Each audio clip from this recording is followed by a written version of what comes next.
The first time I ever walked into a classroom and I was the teacher was in January 1994. And it was this class, not this room, but it was a class in public speaking. Now back then, I had a full head of hair. Very full. I was only a few minutes older than some of my students. And so that first day I thought, I need to show them I'm not just one of the students, I'm in charge. So I walked into that room very confidently, and I threw my books down, boom! And I said, this is Speech 108. And someone sitting right there said, no, this is Math 334, because I had walked into the wrong room. And when I got back out to the hallway, very embarrassed, I said to myself, this is going to make a great story. And from now on, at the very beginning of every public speaking class I teach, I'm going to tell them that true story so that you will know, well, two things. First, sometimes at the first meeting of a class, people sometimes go to the wrong room. So, this is American Studies S, public speaking for Western audiences. If anybody has come to the wrong room, you can leave now and you will still have more dignity than I had that day because at least you're not the teacher. The other reason I tell that story, when you give your speech in here, and you will give one speech, something might go wrong in the middle of it. When it happens, it's very uncomfortable, but it's okay. In the end, it makes a really good story. What I want to do in our first meeting today, between now and 2:30, is I want to introduce myself. I want to explain how the class will work. You're going to get the first lecture, and it won't be very long. If it goes 20 minutes, I will be surprised. In this class, the lectures will be very short. Then we're going to watch a speech twice. In the second 90 minutes, after we take a break, you are going to do an exercise to help you, to prepare you for the speech that you will give at the end of July. But first, let me introduce myself. This is my name. Now I noticed, as people were walking in, a lot of you looked at the spreadsheet on the screen and laughed. I think I got your names wrong. In some cases, very wrong. I apologize. I went into Portfolio, to the roster in there, and I typed what I saw. But I may have incorrectly put your name on the spreadsheet. Let me say this about the numbers and the spreadsheet. You're not required to sit here ever again. The numbers are just so you can meet your partner, because you and your partner will work together on your speech. Now I notice we have some, like seat 15, neither partner is here. We will very quickly figure out who is going to stay in the class, and if you don't have anyone sitting next to you, we will partner you with someone who is here. But that was the only reason for the numbers, to help you find your partner with minimum difficulty. I started by saying, that's my name. This is how it is commonly pronounced. Deutschreda. I really don't like that. That doesn't sound to me like my name. Instead, what I like better, I have a lot of friends in the United States who call me Doyo. And if you find the whole l, r thing confusing, which is common, Doyo is a lot easier than trying to get Doir right. So, what I would like you to call me is Doyo.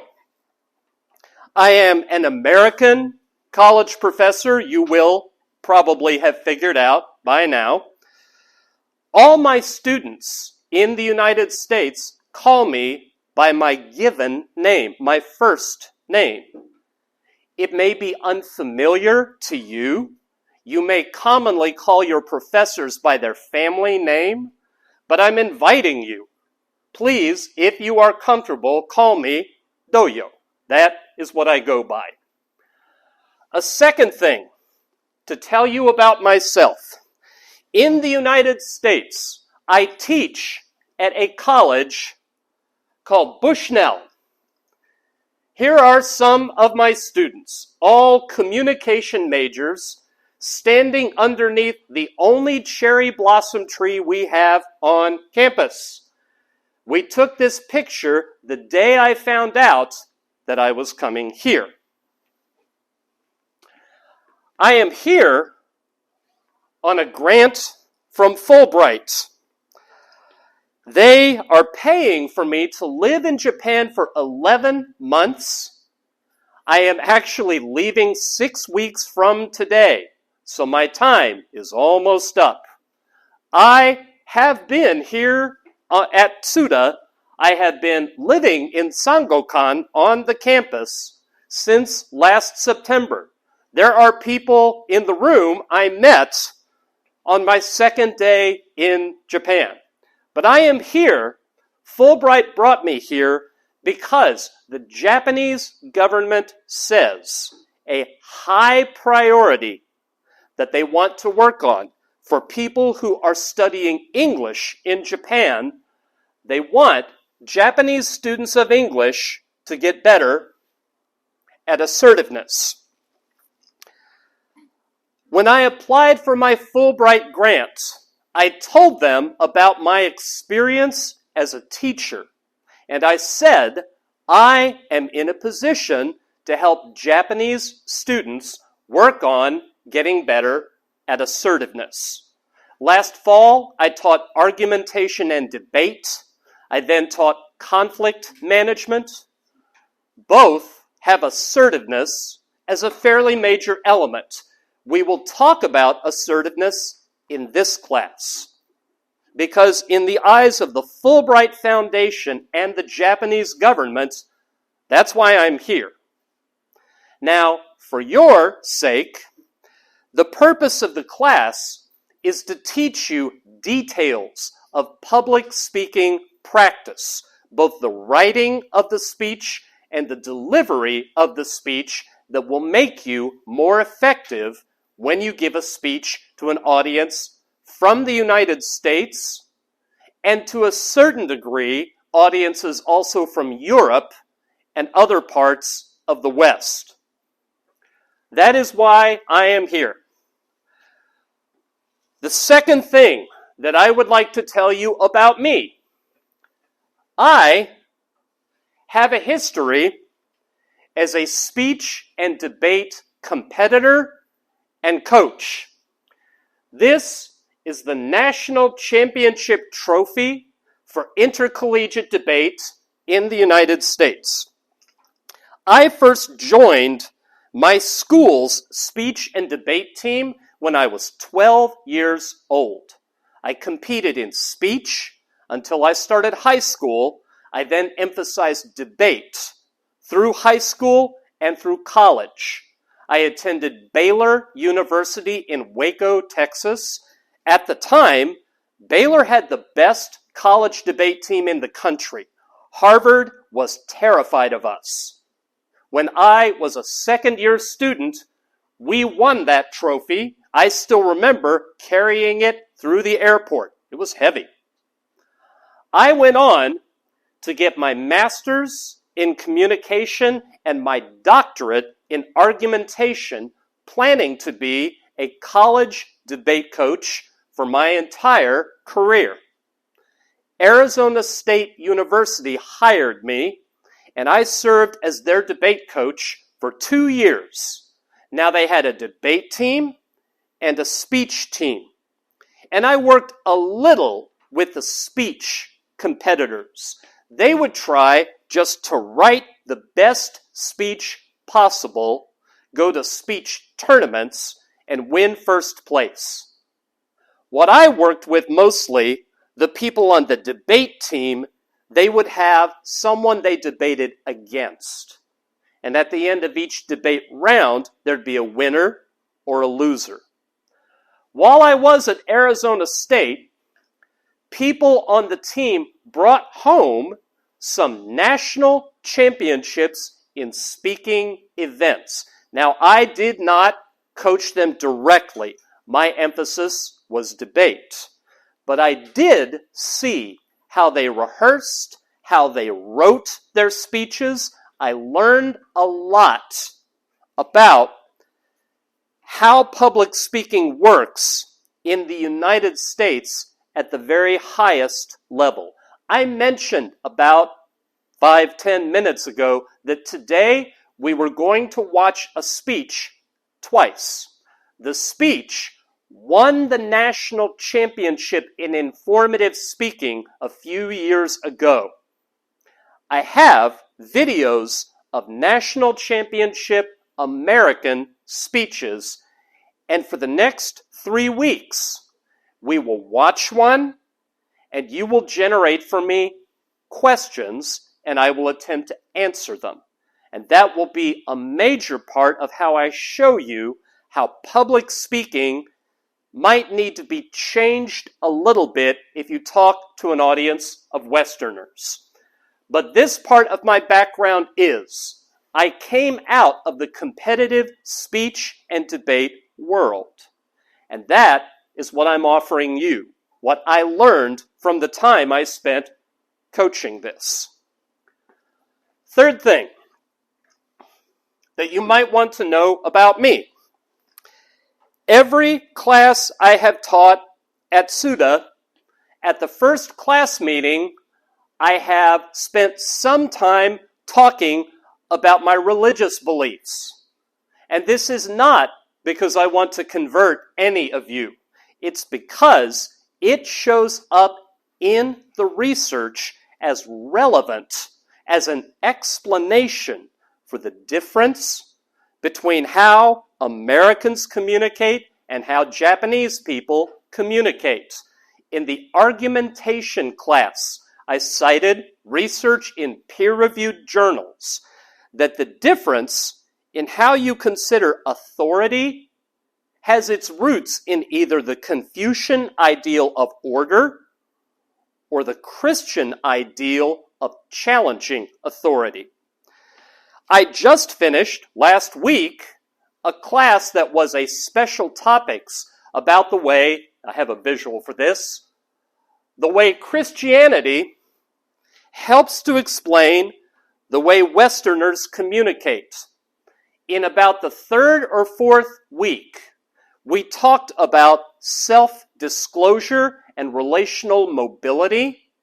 And in that class meeting, I talked about something we will talk about in this class in week 4.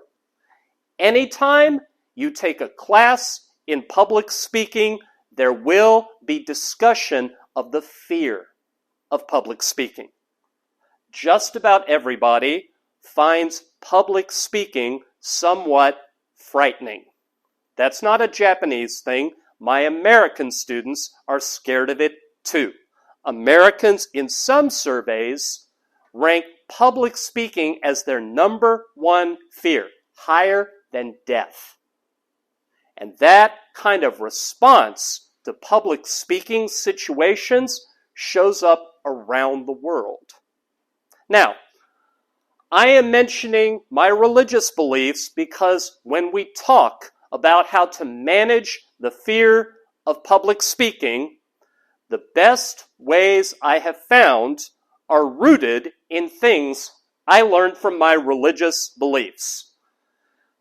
The class I just finished, we spent most of every class meeting getting down into the details of Christianity. That was the topic of the class. We won't do that in here.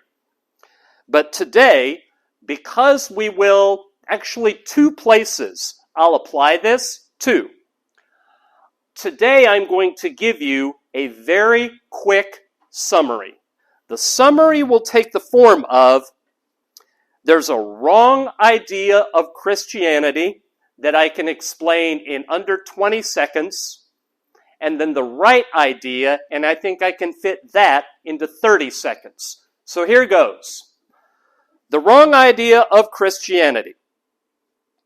When you die, the good people get to go to heaven and be with God and be happy. The bad people go to hell and they don't get to be with God and they're in pain and they're tortured. That's the wrong understanding. Here's the right one. There are no good people. Everybody has disobeyed God. And disobedience earns us permanent separation from God. But God made it possible through what Jesus did for our disobedience to be forgiven, and that forgiveness is offered to everybody as a gift. And anybody who accepts that gift when they die gets to go to heaven and be with God and be happy. And the people who go to hell are the people who've chosen. They don't want the gift. They don't want to be with God. There, I'm done. And it's on the recording. If that makes you curious and you want to learn more, there's a circle here, Tsuda Christian Fellowship. They have a brand new Twitter handle, @TsudaChristian. You can contact them. They'll teach you more. But when we talk about the fear of public speaking, I'm going to return to this. And actually, today, when we talk about assertiveness, I'm briefly going to return to this. So those are all the things I wanted to tell you about me in beginning the class. And what I want to do now is I want to tell you more about the class itself. The first thing I want to tell you is where your grade is going to come from. There will be, 6 assignments. And the math is very, very simple. One of the assignments is 50% of your grade. The other 5 are 10% each. So 50, 60, 70, 80, 90, 100. Easy. When we watch the video of the speech today, there will be in classroom a question. And the question will say, the speaker's name is Kevin King. The question in classroom will say, what did Kevin King do that you would not expect to see a Japanese speaker do? So watch him carefully. We're going to watch it twice and find something that you wouldn't necessarily expect if it was a Japanese speaker speaking to a Japanese audience. If you turn a question in at all, you get 100. Next week, we'll watch a different speaker, same assignment. What's something they did you wouldn't expect from a Japanese speaker? The week after that, same assignment. Each time you answer the question, you get 100 on that assignment. Now that is 30% of your grade. I've mentioned already, you're going to give a speech. You'll turn in 2 things in advance of the speech itself. You will make an outline, and I already have a sample outline that you can look at to get an idea of what it should look like when you're done. You will also make a visual on Google Slides. It has to be Google Slides, sadly, even if you like Keynote, even if you like PowerPoint, because I'm afraid we're going to have to run all the visuals from my tablet. So you will make it on Google Slides and share it with me. And then we can run everybody's presentation from here the same way I have been running my presentation. Okay, 3 times you're going to turn in a question after we watch a speaker. You're going to do an outline for your speech. You're going to do a Google Slides for your speech. Each of those is 10%. So we're up to 50. The other 50% is the speech. Let me tell you, lots of details now about the speech. The topic of the speech will be a social issue in Japan, a social issue. Now, I'm going to try to make this very easy for you. Let me pop out of this real quick and into Classroom and get out of this thing. In Classroom, under, let's see, speech assignment. I know that's too small to see. Let me make it bigger if I can. Oh, I can't. Speech assignment, the second link says, list of social issues in Japan for pre-approved speech topics. If you click on that, up comes a blog.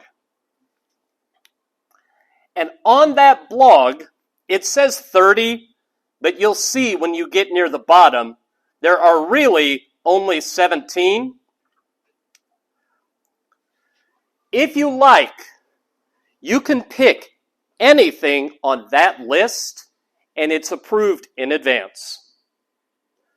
If you have another social issue in mind, a widespread problem that Japan as a community needs to find a solution for, just let me know by Monday of next week, 5 p.m. by email.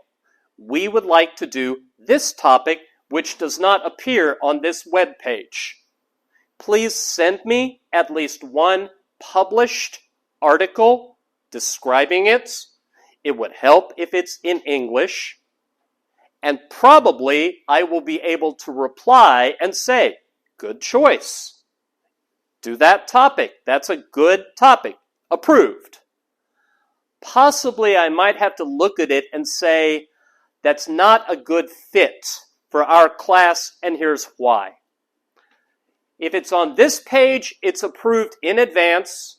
If it's not on this page, but there's something you want to talk about, find something published, send it to me by Monday, and probably you can do it. All right, back to the presentation. Second thing to say about the assignment. Your speech will either be an argument or a solution. You can do one of 2 things, because this is what a Western audience would expect. Either start your speech with a statement you think you can prove that is relevant to that problem, or propose a solution. I'll give you an example of each option. In the United States, about 120 years ago, there was an out-of-control problem with people being addicted to alcohol. Way too much drinking. And if you study the history of the temperance movement, there was a lot of suffering from people being addicted to alcohol. What you could do, if you gave the speech as an argument, your speech might be, addiction to alcohol is a disease. Because back then, they didn't think so. They thought It just meant you were immoral. It meant you were a bad person. It was many decades later that scientists made the case addiction is a medical problem that can be treated. That would be making an argument. Your other option for this assignment is a solution. What the United States did is they outlawed the sale of alcohol anywhere in the country. They amended the United States Constitution to say selling alcohol was illegal. They called it prohibition, and it was a really bad idea. But if you wanted to give a speech, we should outlaw the selling of alcohol. That would be option number 2. So the social problem you pick, you don't have to have an idea how to solve it. But you do have to be able to make an argument about it. Either make an argument or propose how you will solve it. Those are your 2 options for how to develop the speech. Now, the next 2 elements I've mentioned. You and your partner will prepare an outline. Next week, when we talk about organization, about how you should organize a speech a little differently for a Western audience, we'll take time and talk about how to do your outline. You will also prepare, as I said, a Google slide, but in particular, minimal text. Minimal text. We will talk about what in the United States they call death by PowerPoint. Death by PowerPoint.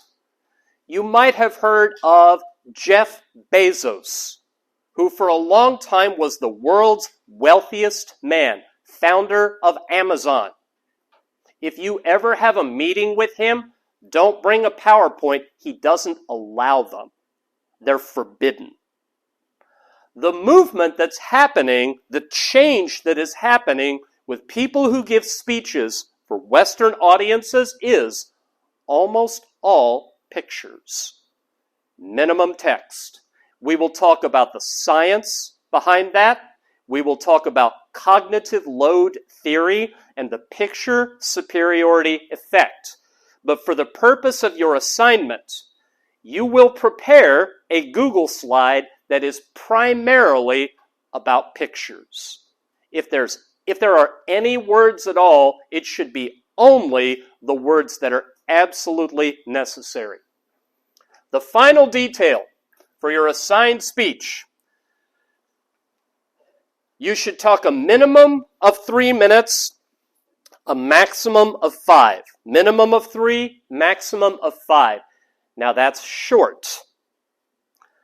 And if you look around, you see there are 17 partnerships, even though we have some partners missing.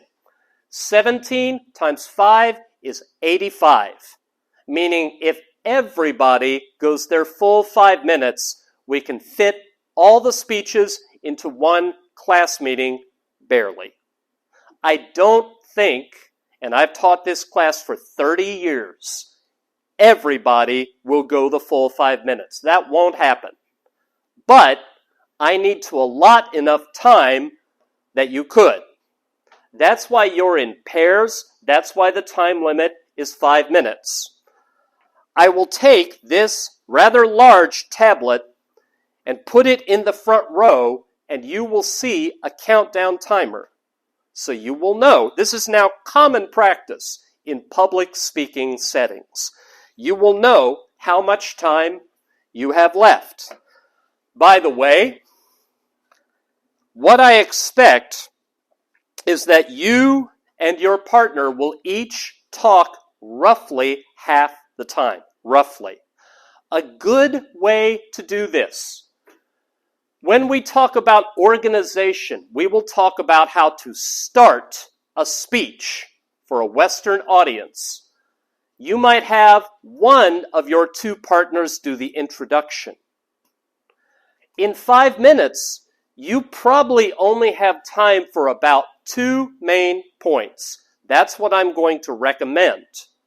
You might have partner A give the introduction, partner B do main point 1, partner A do main point 2, and partner B do the conclusion. And if you did that, each of you would speak about half the time, and each time you switched speakers, it would win the audience's attention back because something just happened. And when things happen, you get an audience's attention back. All right. Those are the details of the speaking assignment. Let me see how I'm doing on time. I'm pleased with how I am doing on time. What I'm going to do right now, I am about to give the first really short lecture.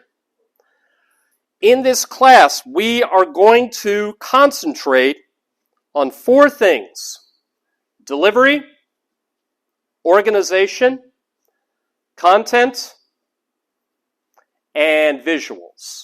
Delivery, organization, content, and visuals.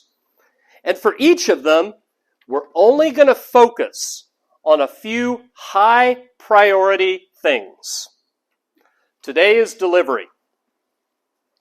In a little while, when we watch the video of the speech, the first time we watch it, what I really recommend is concentrate on his delivery. You might not understand every word that he says. The sound is not great. He's going pretty rapidly. He's enunciating okay, but pay attention to how he moves. Well, pay attention to the elements we're about to talk about. Here's the first.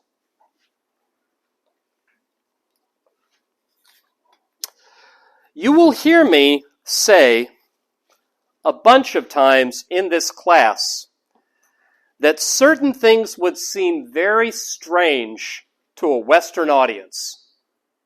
This is the first one. This room is just not very big.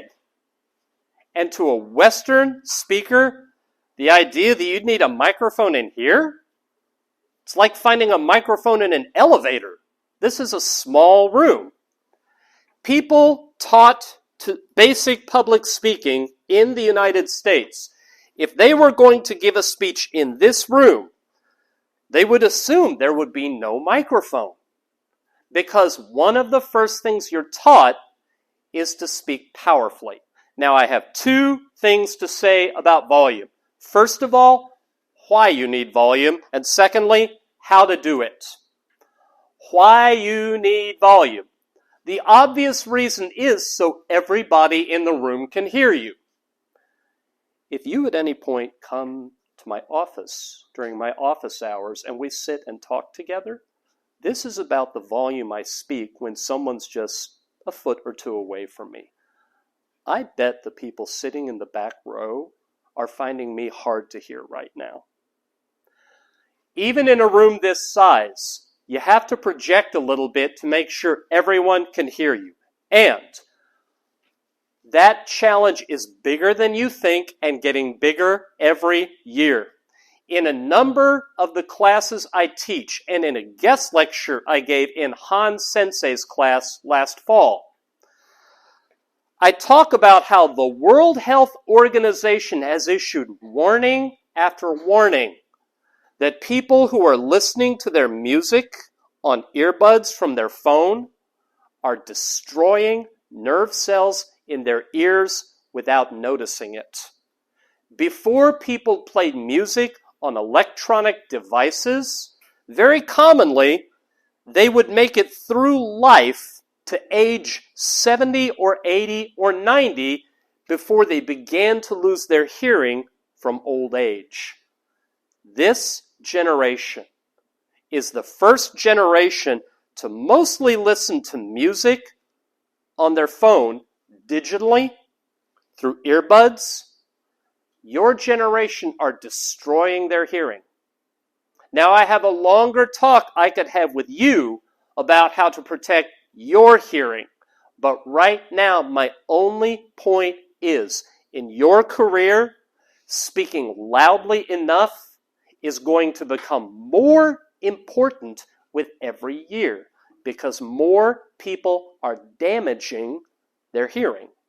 So, you speak loudly so everybody can hear you, and that problem is getting bigger. The second reason, you speak loudly because it holds people's attention. One of your biggest challenges anytime you give a speech is people's minds will wander. If you are boring, and all of us are boring sometimes you don't get to choose the topic, sometimes it is just boring content. But if you are energetic enough, if you are passionate and convicted enough, then you can hold an audience's attention just with how big your delivery is. That's reason number 2. Reason number 3 is about your credibility and your assertiveness. Credibility and assertiveness. Credibility, what we mean there is, will the audience believe you? Will you be persuasive? Will you win the audience over? And that has something to do with your evidence, with your words, with your content, but it has a lot to do with your manner, with your personality. And if you present yourself for a Western audience as very confident and very powerful, they have a history of believing people who present themselves that way. Now, all I've done with assertiveness before is I've put the word on the screen. I didn't tell you what it meant. Let me do that now. Let me define assertiveness. Assertiveness is not being hostile or aggressive or forceful. Assertiveness is striking a balance. It's balancing two things. On the one hand, it is being direct. It is telling people the truth, not being gentle or diplomatic.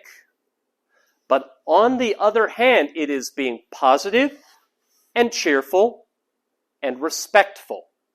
So, let's see. Haven't done this demonstration in a while.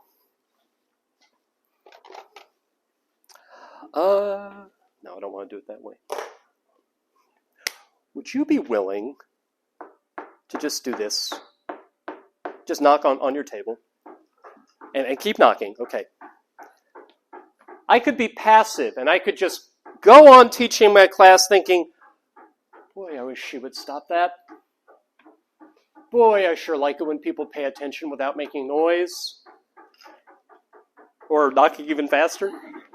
That's me being passive, okay? Okay. Would you stop that? That's me being aggressive. That's me losing it and screaming at her. Okay, knock a little bit longer. So, I appreciate that you're feeling energetic, but that's distracting everybody. So if you stop, everybody else will be able to hear better, please. That was assertive. That was not exploding, but also not ignoring it. Addressing it directly, but doing it positively. One of the ways that you convey assertiveness non-verbally is being able to speak to a room with delivery that is so energetic that it is effortless to hear you. And this is not just the opinion of a grumpy old man. I also teach nonverbal communication, and we've demonstrated experimentally that when people project audiences, they will report they found that speaker properly assertive. Confident, but not mean or hostile. Still likable, but forceful enough that they got their point across. So, those are the reasons. So they can hear in the back row, to hold on to their attention and to be properly assertive. The second thing I want to say about volume is how to do it. This might be something some of you need to practice, and we're going to practice it in the second class session this afternoon. The way you do it is very simple. Some people think being loud means shouting. So if this building were on fire, you might yell, "Help!" and you might use the muscles here in your throat to make the loudest sound you can. But if you use your throat muscles to try to talk to a room this big, your throat will start to hurt and you'll lose your voice very quickly. What you do instead, you use these muscles. You use your abdomen, your core, your trunk. At my university in the United States, a lot of my students are singing majors, and they've confirmed that they have been taught how to breathe properly by doing an exercise where they put one hand on their chest and one right over their navel. And as they are singing, this hand should move. As they breathe, this hand should not. You do all of it by taking deep breaths that fill your entire torso. And then these muscles only do what they would normally do. You don't put any more force into your throat than you would having a normal conversation. You just send a more powerful jet of air through your vocal cords. One other way of demonstrating this, it looks strange, but get used to it. Things look strange in public speaking. Try to push the wall down while talking. I am going to push this wall down. And the correct muscles will automatically tense and your voice will become more powerful. One exercise you might want to do on your own time later on is to say something 3 different ways. Say it the way you might say it to your best friend if you didn't want anyone else to hear. You have something stuck in your teeth. That would be something you wouldn't want anyone else to hear. Then try saying something the way you would say it if you were having a conversation with 3 or 4 friends. I found this great YouTube video. You all have to see this. Now that's louder than, you have something stuck in your teeth. So, for 1 other person, for 3 other people, and then finally, imagine someone accidentally took your phone and they're way over there and they're almost out the door. Would you say, "Sumimasen"? Or would you say, "Sumimasen"? Or would you say, "Sumimasen," and get your phone back? So, practice 1 other person, 3 other people, or the far end of the room. And when you speak loudly enough that they would hear you at the far end of the room, you've done a good job practicing projecting. That, I think, is going to be our top priority in here. But we have 2 more. I have less to say about each of them. Direct eye contact. Direct eye contact. As you give a speech for a Western audience, what the research shows us is one of the biggest predictors of whether they will say you are a skillful, effective speaker is the quality of your direct eye contact. When I teach basic public speaking in the United States, something we have to work the most on is making eye contact. Now, when I coached it competitively and I worked with students who wanted to be the college national champion, this is what advanced eye contact would look like. You would stay with one person for one complete thought, then you would move to the next person for a complete thought, then you would change again. So you would stay locked on with one person for about a sentence at a time. Now, what you didn't do is you didn't give long parts of the speech to just one, because how are you feeling right now? A little singled out? A little, why are you doing this to me? So you make your eye contact a little longer, but not too long. If you are new to public speaking, and I admit today I've been a little bit lazy, and you scan the room, but most of the time your eyes are on the eyes of your audience, then you are doing a good job. The reason to maintain eye contact, first of all, that is the cultural norm. They expect a lot of direct eye contact. And second, the point I made before about volume, about credibility and assertiveness, every one of those same findings has shown up in studies of sustained eye contact. Eye contact shows confidence. Eye contact amplifies persuasiveness. And eye contact is an assertiveness cue. The third and final element of delivery is gestures.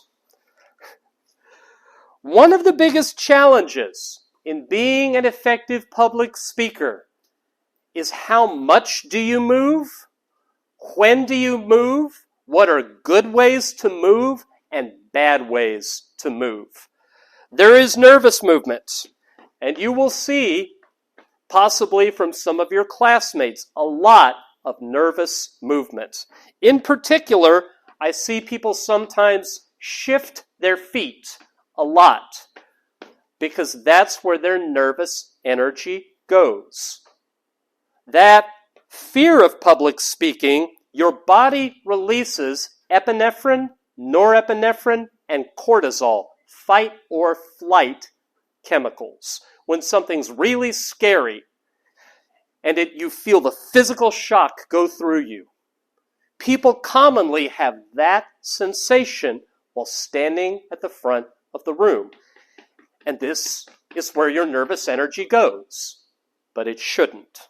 What you should work on is keep these still and instead let your nervous energy go to your hands. Now you want to make sure you don't fidget. So I see some of you have long hair. I've had students sometimes play with their hair. Make sure you don't get that habit. This sometimes gets long enough that I occasionally play with this while speaking, which is a really bad habit. I have seen people play with rings. I have seen people jingle change or keys in their pockets. You don't want to do any of those things. Instead, take your hands, keep them above your waist, keep them a little bit out from your body. Let's say 15 centimeters. And then let things happen naturally. Your hands will move along with what you're saying. You might show negatives. You might show something was continuing. In the study of nonverbal communication, we call those illustrator gestures. Illustrator, like you're drawing pictures in the air. And you don't plan them. You just let things happen naturally. What we have done experimentally is we have taken video of someone delivering a presentation with a tight face shot. All you can see is their face. And then another camera shows them head to toe.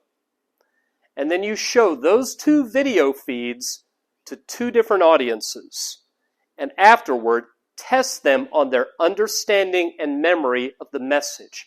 And the people who could see the gestures, they understand more and they remember more. So if you use illustrator gestures effectively, you are helping the audience understand your message and remember your message. Now, these three elements, being loud enough, maintaining eye contact, and using illustrator gestures instead of nervous movement, those are the things we will focus on in this class. In the second half, we're going to do an exercise. You are going to get to talk to the class. I'm going to be watching. I'll sit in the back, the very back. I'm going to see, can we hear you because you were loud enough? Did you maintain eye contact with us? And were you able to keep your hands up to where you could gesture naturally? And if you do all three of those on the first try, we will all say, very good, and you're done with the exercise. But if one or more of those needs improvement, we'll point out, you need a little bit louder, and you need to look at us a little more, and then you'll do the exercise a second time. Now, just a second time, you're not going to have to do it a third, fourth, fifth, just twice. But the goal will be, can you do these three things so well that you get to